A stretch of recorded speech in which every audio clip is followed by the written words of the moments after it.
G'day viewers. Last time I talked to Railroader was way back on the 1st of June when I was in the UK on holidays. It's been a little while. Haven't touched it in a little while too, but more on that at the end of what we're going to do.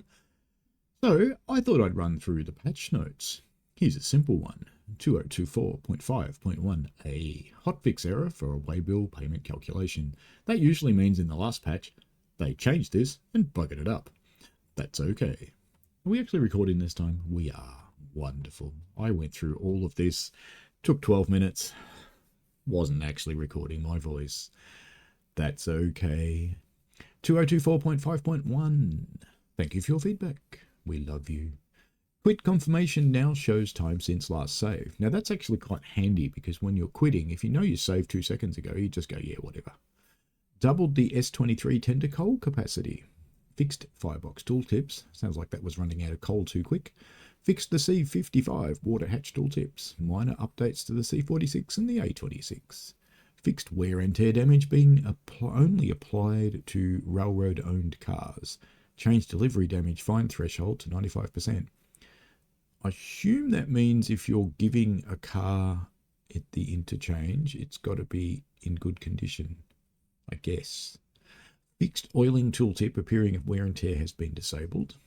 Fixed the AI engineer continuing to ignore a stop signal if it was instructed to pass after the signal has been passed. Yeah, it was the same as Fusees they did back in June, where if you told it to pass something, it would pass it forever after that. Fixed the B65 tender trucks not showing bearing oiling tooltip and catching fire. Fixed the hotbox not appearing on a consistent bearing for clients and hosts and catching fire. What do I mean by catching fire? Well, you know, I have read through this before. This is the next big update. We don't need to go any ones before this one. 2024.5.0 in the middle of July. There's a lot in this update, so grab an oil can and let's walk the train while I tell you about it.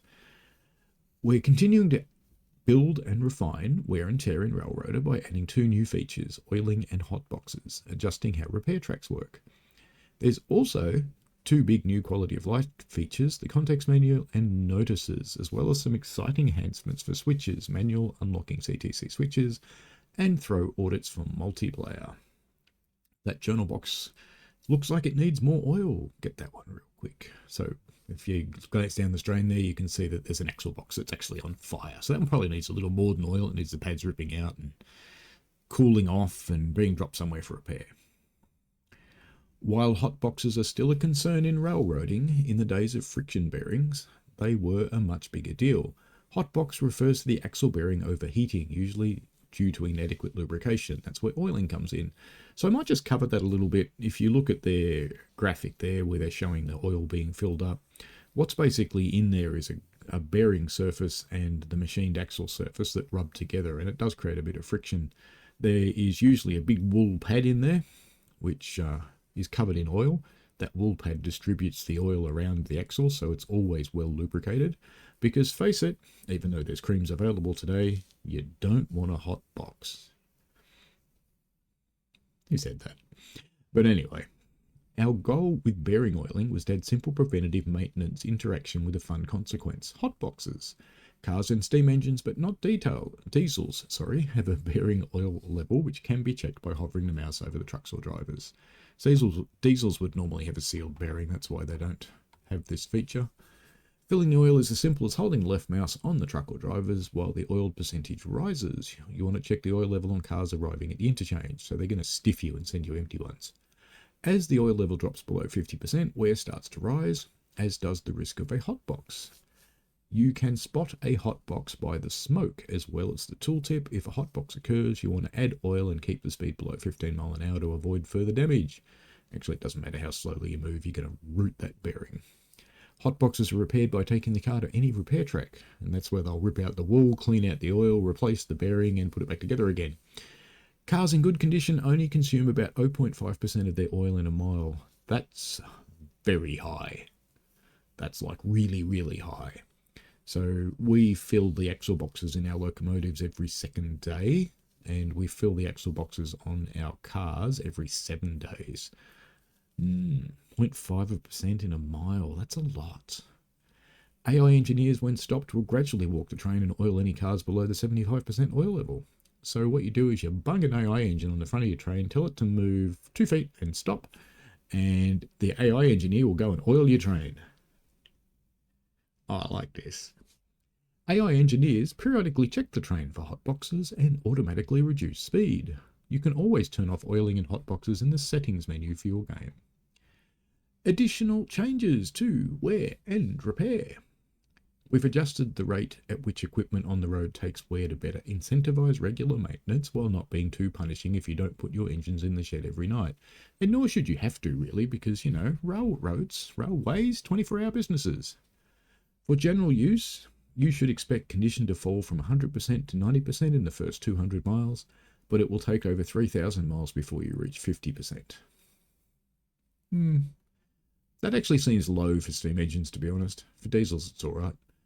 This is the default settings. You can adjust this and the overhaul mileage, which is now 2,500 by default in settings. We've also reworked, hang on, so it only takes 3,000 to get to 50%, but you have to do an overhaul at 2,500. $1 million. We've also reworked how repair tracks operate. Now the shop automatically hires repair crews depending on how much equipment is present and if all equipment is repaired simultaneously. You can also set the repair shop speed if you need them to work faster. We expect this to help especially busy railroads handle their repair work. Just make sure you have enough funds on hand to pay the wages due at midnight. Yeah, this one I'm actually not such a big fan of, because the way it worked before is you hired as many people as you want, and they worked sequentially, item by item by item, taking however many hours it took. And I quite liked that, because that's how a real workshop works. A real workshop has a finite number of people. I mean, sure, they could go and grab people on contract or whatever, but they don't usually. They work on finite pace. So this means it all happens auto-magically. Anything that can fit in the repair track will get fixed. Budgeting could be a problem. Could be a little unpredictable. The other thing they've popped in is a context menu.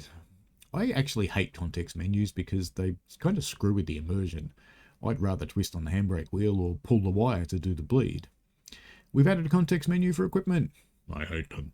Clicking on equipment with the right mouse, RMB, or using the Z key if you have right click mouse look toggled enabled, shows a radial menu for quick access to toggling the handbrake, bleeding the brake, showing the inspector, and selecting and deselecting. We can't wait for you to try it out. It's immediately become a feature we wonder how we ever played the game without. I still hate them. Notices. Sometimes there's a lot going on and it's easy to miss or forget an important message like AI engineer running low on water. That's where the new notices feature comes in. Notices appear in the upper right corner and stay until you dismiss them or they are cancelled. Notices currently appear for AI engineer with fuel water levels. Boom, no water. Stop signals, fusees, and player connection changes. We plan to expand this feature in the future. Let us know what you'd like to see. That'll actually be useful because, yes, you do miss stuff because they only hang around for a few seconds. And if you're not actively watching, like maybe you're streaming and you're reading your chat over here, in which case, you just missed it. So I actually like that.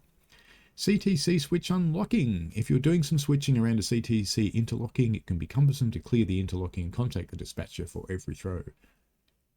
They say dispatcher. There you go. Now crews can unlock and lock CTC switches using the switches context menu and verbal permission from the dispatcher, of course. Good sneeze from upstairs. By unlocking a CTC switch, the crew can throw it as needed and lock it again once they're done with their work, returning it to dispatcher control. So this is prototypical. The dispatcher basically lets you have control of the local switches and you can do whatever you want. You unlock them with padlocks, you lock them back up when you're ready, put them in the normal position and contact the dispatcher who takes control back. So that's good to see. Switch audits, there's a lot more in this update. Full release notes are below, but one more feature they want to cover specifically. We've heard from some multiplayer players, that they've had trouble with crews throwing switches that they shouldn't. People be malicious? No. We're considering introducing enhanced access controls to help you with this in the future, but for the time being we've enhanced switches to record an audit trail of the last 3 throws.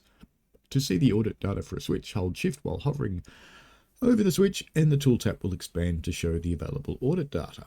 We hope this helps you educate crews and promote safety on your railroads.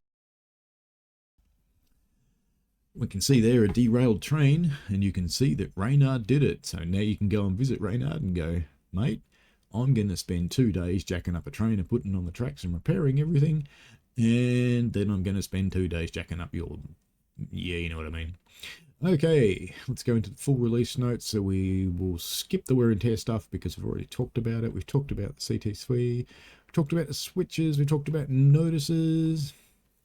So you can set a train crew from the employees panel. I still don't really get why you need to set train crews. It doesn't seem to do anything. Ability to rename train crews. Added East Whittier interchange map label. Interchange labels now appear only when enabled. Added tooltips to signal heads. Updated the A26 engine. Updated car tooltip. Moved handbrake indicator to its own line. Changed to use icon in place of destination and spotted. Changed Alaka Junction water column milestone destination track to match other Alaka Junction site tracks. This will require existing cars spotted at the prior location to be moved. I have some of those.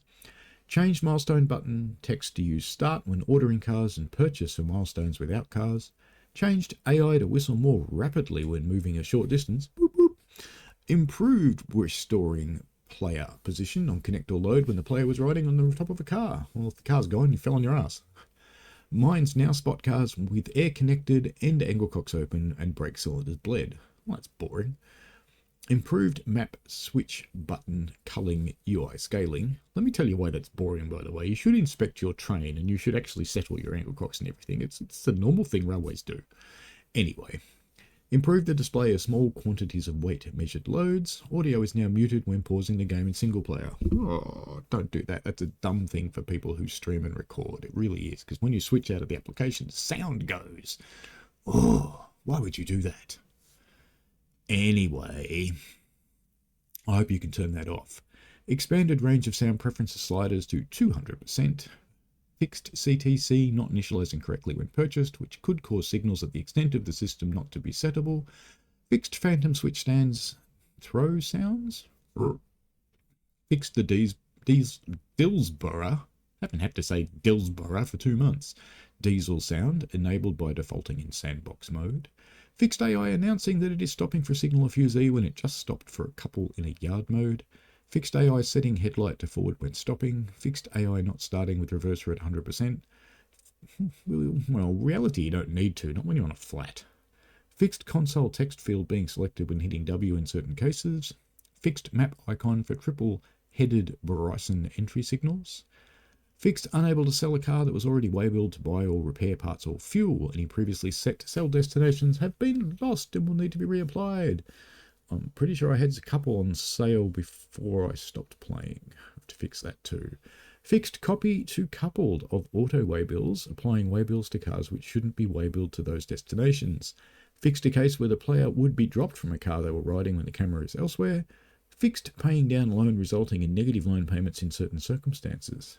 Ooh, wish I'd known about that. I could have made money. Interest owed is no longer cleared by paying remaining loan amount and is due on the regular schedule.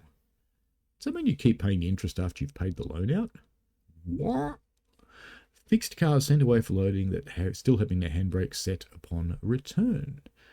Okay then. Well, that's another thing, you've got to walk your train and check. See what's got the handbrake set and what doesn't. I think they're making some things too easy. They're probably catering to the people that know nothing about railways, would be my bet. But anyway, as you probably noticed, I haven't played Railroader for about 2 months now. And that's because I went on holidays. When I came back, I thought, Railroader is a lot like a job. It really is. Sorry about the really bright sun coming in, blowing me out. But that's life, you'll live. So will I. I'll probably get cooked, but I'll live. But, yeah, so what I've decided to do with Railroader is I'm going to drop it for a while longer. And then I will run an intensive couple of weeks with Railroader, and then I'll drop it again for a while, and then I'll run it again, and we'll periodically come back to this game because it is a really good game and I enjoy playing it, but it's very addictive and it consumes a lot of hours, and I need to keep that under control so that I have other content for the channel so people don't get bored. So we need to do a good rotation of content. So if you'd like to see Railroader in the nearer future rather than the further future, let me know. there's a lot going on with things that I need to bring to you over the next couple of months. So Railroader will come back soon. Won't be a really long distance, but it probably won't be this month. Maybe next month, maybe not. We'll see. We shall see. I'll put it in the plan somewhere. But no, if you want to see it earlier, let me know. And if you're having trouble with Railroader because maybe you're addicted to it, have a think about stopping, because it really is very much like running a railway. It's a big job and it can really eat you and it can take you down. So just make sure that you are looking after it like you'd look after any kind of addictive thing. Just making sure that you're in control, not it. All right, folks, always good. Keep safe. And of course, if you don't mind, like this video. Subscribe if you find it helpful, and as usual I read these out to just make them more accessible to everybody who maybe doesn't have the time to look at this or just doesn't want to. Maybe they can't. Anyway, good stuff. Enjoy yourselves. See you later. Bye now.